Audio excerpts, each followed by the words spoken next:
Segona, la importància del vostre paper, fonamental. Sobretot amb regularitzacions per arrelament, fonamental. És veritat que el nostre informe d'arrelament social, que és una de les 4 tipologies d'informes que fem a la casa, nosaltres fem 2 tipologies d'informes d'habitatge per la gent que reagrupa o per la persona ja reagrupada que canvia de casa, i fem 2 informes d'integració, que són el 03, que és el de renovació de residències, i el que anomenem 02, que és el de l'arrelament social. Aquest informe és imprescindible per fer un tràmit de regularització per arrelament social i té 3 tristos requisits. 3. 1, 3 anys de padró. 2, que tinguis contracte o recursos econòmics suficients. 3, llengües.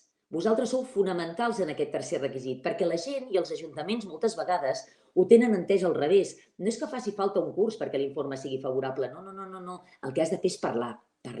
I si amb vosaltres xerren, mira que bé. És a dir, aquest informe, a banda de comprovar els 3 anys de padró, de veure si la persona porta el contracte d'1 any o té un familiar de primer grau que el pot mantenir o té una pensió molt bona, se centra en la integració que valorem pràcticament, o sigui, es valora tot. El vostre curs, el vostre xerrem sortirà en aspectes d'integració de la persona, sortirà com una línia, però no serà determinant. El que és determinant és l'entrevista oral, que es fa i dura uns 10 minutets, una mica en català, una mica en castellà. El 02 ni tan sols demana frases subordinades, demana que et sàpigues en sortir de les coses de la vida, que et preguntin quin és el teu telèfon, què t'agrada de Catalunya, què trobes a faltar de casa teva, mar o muntanya, coses d'aquestes. Anem canviant els textos perquè no volem entrar en locutoris que ens copien, però tampoc demanem ni per la monarquia ni per al sistema constitucional.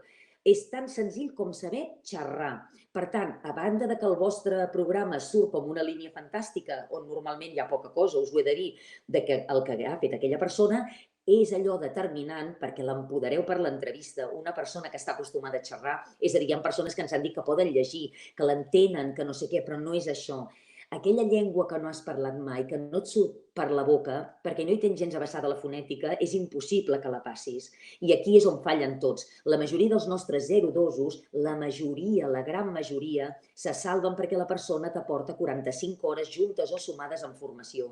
Per tant, és un favorable que nosaltres diem de segona llei. Igual que les plates i l'argent, que n'hi ha de primera i de segona llei, aquests favorables que se salven per cursos són de segona llei, perquè nosaltres diem la persona no té els coneixements lingüístics mínims, però se salva pel curs.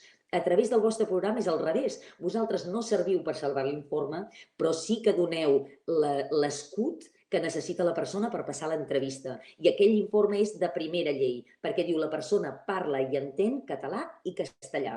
Amb el castellà no hi patiu, que el parlen i l'entenen tots. El problema és si entén, no parla en català. Sempre és el mateix. Sí de castellà, sí no de castellà, se salven per curs segon grau. Gràcies a vosaltres, Jordi, ho dic claríssim, us asseguro que qui sigui capaç de mantenir una mínima conversa, el Saó, que ja ens ha fet uns quants banys, express per aquesta mena de persones que era impossible que se salvessin en un curs, o en el cas del 03, que és el de renovació, que no et salva cap curs, que has de tenir una mínima capacitat de dialèctica i la tenen. Per tant, sentiu-vos molt orgullosos, perquè a banda de que acostem a la gent al català, és importantíssim. Sirve esto para tal? Sirve, o sigui, entraràs per la porta gran. És així, és així.